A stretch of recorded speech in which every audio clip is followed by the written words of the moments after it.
जय श्री कृष्ण। प्रिय दर्शकों, भाई और बहनों, अष्ट चर्चा में आपका स्वागत है। मेरा आपको सादर नमस्कार।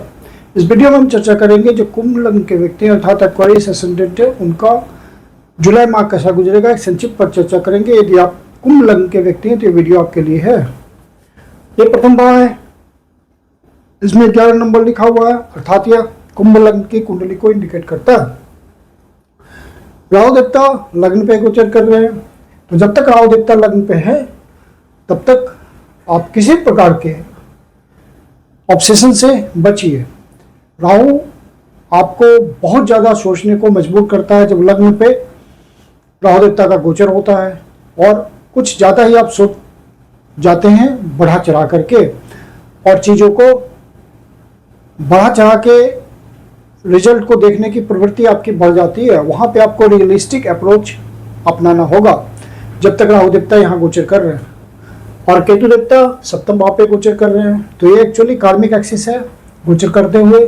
तो केतु देवता 7 भाव पे गोचर कर रहे हैं, तो आप पब्लिक इंटरेक्शन में बहुत ध्यान रखिए कि जो आप जनता के बीच रह करके कोई कार्य करते हैं या किसी भी तरह का आपका पब्लिक स्फेयर है, तो वहाँ पे आपको पब्लिक से जो भी आपके संबंध है, जिस भी तरह के संबंध है, उसका ध्यान रख के चलना पड़ेगा। और राहु देवता केतु देवता के कारण आपको कोई परेशानी महसूस हो रही हो, मतलब आपके ओरिजिनल लेटर चार्ट में राहु देवता और केतु देवता की स्थिति ठीक नहीं हो और उनकी महादशा या अंतर्दशा चल रही हो, परेशानी झेल रहे हो आप, तो किसी योग ज्योतिषी को दिखा करके पर्सनल रेमेडी करें। पर्सनल रेमेडी ज़्यादा काम करती है। जनरल रेमेडी यह होती है राहु देवता के लिए कि किचन में बैठकर खाना खाएं। केतु देवता के लिए जनरल रेमेडी यह होती है काले कुत्ते को खाना खिलाएं। इस महीने गोचर की बहुत महत्वपूर्ण बात है, वो ये है कि शनि देवता आपके 27 तारीख से वक्री हो जाएंगे। तो वक्री होने के बाद आपके पुराने रुके हुए कार्य पूरा कराएंगे। यदि आपका कोई पेंडिंग वर्क है, आपने सिंसियरिटी, डेडिकेशन और ऑनेस्टी के साथ किसी काम को किया था, वो पेंडिंग हो गया किसी वजह से, तो वहाँ पे आप फोकस कीजिए। शनि देवता आपको वो कार्य पूरा करा देंगे। शनि देवता द्वितीय भाव पे गोचर कर रहे हैं, तो आपको बहुत डिसिप्लिन में रहने को कह रहे हैं। वाणी के प्रति बहुत संयम रखने को कह रहे हैं। धन के खर्चे के प्रति बहुत सावधान रहने को कह रहे हैं, क्योंकि दूसरा भाव आपके एक्युमुलेटेड धन का भी होता है। और साथ में यदि आप माता पिता के साथ या कुटुंबजनों के साथ कोई व्यापार करते हैं, तो वहाँ पे आप वाणी का सदुपयोग करेंगे और जो भी प्लानिंग करेंगे बहुत सोच समझ के करेंगे, तभी आप धन का संचय करने में सफल हो पाएंगे। शनि देवता द्वितीय भाव पे गोचर कर रहे हैं, तो यह भी संदेश दे रहे हैं कि आप एडिक्शन से बिल्कुल दूर रहें। किसी भी तरह का एडिक्शन आप नहीं पालें। खान पान की हैबिट को ठीक रखें, सात्विक भोजन करें। तो ये सब संदेश शनि देवता का द्वितीय भाव पे गोचर करते हुए आपको है। और मंगल देवता चतुर्थ भाव पे गोचर कर रहे हैं, पूरे महीने यही गोचर करेंगे शुभ भाव पे। तो यह जो भी रियल एस्टेट के धंधे में है या उस तरह के बिजनेस में हैं, नौकरी करते हैं उस धंधे में, तो वहाँ पे आपको अच्छी सफलता मिल सकती है। और जो व्यक्ति पहले से कोई प्रॉपर्टी खरीदने के लिए, फ्लैट खरीदने के लिए, मकान खरीदने के लिए, ज़मीन खरीदने के लिए प्रयास कर रहे हों इत्यादि, तो उनको इस समय मंगल देवता सफलता दे सकते हैं। मंगल देवता यहाँ गोचर कर रहे हैं, तो आपको माता के स्वास्थ्य का ध्यान रखना पड़ेगा। घर के एनवायरनमेंट में किसी भी तरह का कन्फ्यूजन ना हो, हीटेड वातावरण ना हो, किसी भी तरह का एग्रेशन नहीं होना चाहिए डोमेस्टिक माहौल में, डोमेस्टिक वातावरण में। इसका आप कोई ध्यान रखें। कृषक भाइयों के लिए भी यह बड़ा उत्साह का समय होगा। आप अपने काम धंधे में ज़्यादा उत्साह दिखाएंगे।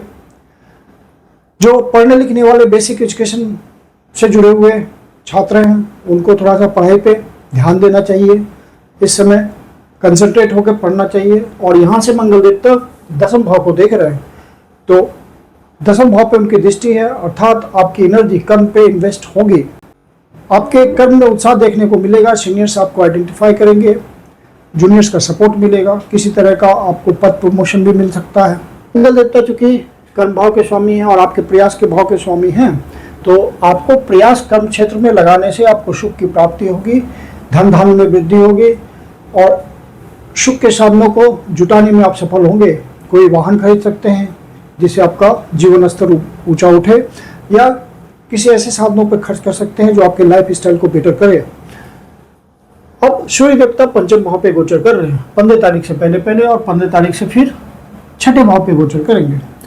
तो सूर्य देवता पंचम भाव पे गोचर कर रहे हैं और आपके सप्तम भाव के स्वामी है, बिजनेस के भाव के स्वामी है। तो यदि आपका काम धंधा बिजनेस पंचम भाव से संबंधित है तो आपको सरकारी अधिकारियों का सहयोग मिलेगा और आपकी स्थिति मजबूत होगी, अधिकारपूर्ण स्थिति होगी आपकी, और आप अपना डोमिनेंस दिखा पाएंगे, अपनी पावर दिखा पाएंगे और आपकी ब्रांडिंग ज़्यादा निखरेगी इस समय। यदि आप पंचम भाव से संबंधित विषयों से कारोबार में हैं, जैसे सिंगिंग में है, डांसिंग में है, म्यूजिक में है, मॉडलिंग में है, आर्टिजनशिप में है, या फैशन इंडस्ट्री में है, या फिल्म इंडस्ट्री में है, या टीवी इंडस्ट्री में है, या किसी तरह के फन एंड एंटरटेनमेंट की इंडस्ट्री में है, या स्पोर्ट्स इंडस्ट्री में, या स्पोर्ट्स पर्सन हैं, तो इन सब से संबंधित आपका काम धंधा है तो वहाँ पे आपको वृद्धि देखने को मिलेगी। और चूंकि सप्तम भाव के स्वामी का संबंध पंचम भाव से बन रहा है, खुद सप्तम भाव के स्वामी पंचम भाव पे है, तो पहले से आपका यदि प्रेम संबंध चल रहा है तो वो आपका शादी में परिणत हो सकता है। और ऐसे भी मामले हो सकते हैं कि प्रेम संबंध होकर के वो मैरिज में परिणत हो जाए जल्द ही। अब सूर्य देवता पंचम भाव पे गोचर कर रहे हैं तो जो भी शेयर मार्केट के धंधे में हैं उनको सोच समझ के सही क्षेत्र में इन्वेस्टमेंट कर करके ज़्यादा फायदा मिलेगा। सूर्य देवता चूंकि पंचम भाव पे गोचर कर रहे हैं तो आप गवर्नमेंट सेक्टर के जो भी शेयर्स हैं उसमें भी इन्वेस्ट कर सकते हैं, वहाँ सूर्य देवता आपको फायदा देंगे क्योंकि केंद्र भाव का त्रिकोण भाव से संबंध बन रहा है, तो एक अच्छी स्थिति है। फिर सूर्य देवता जब छठे भाव पे आ जाएंगे तो छठे भाव से संबंधित जितना काम धंधा है उनको सफलता मिलेगी। वकील है या जज है या किसी तरह के हीलर है, सर्जन है, या दूसरे के झगड़ों का निपटारा करते हैं, सॉल्यूशन प्रोवाइडर है, तो उन सबको अच्छी सफलता मिलेगी जब सूर्य देवता आ जाएंगे छठे भाव पे। लेकिन वैवाहिक लाइफ की दृष्टि से यहाँ पे सावधान रहना होगा क्योंकि सप्तम भाव के स्वामी छठे भाव पे गोचर करेंगे, अपने से 12वें भाव पे गोचर करेंगे।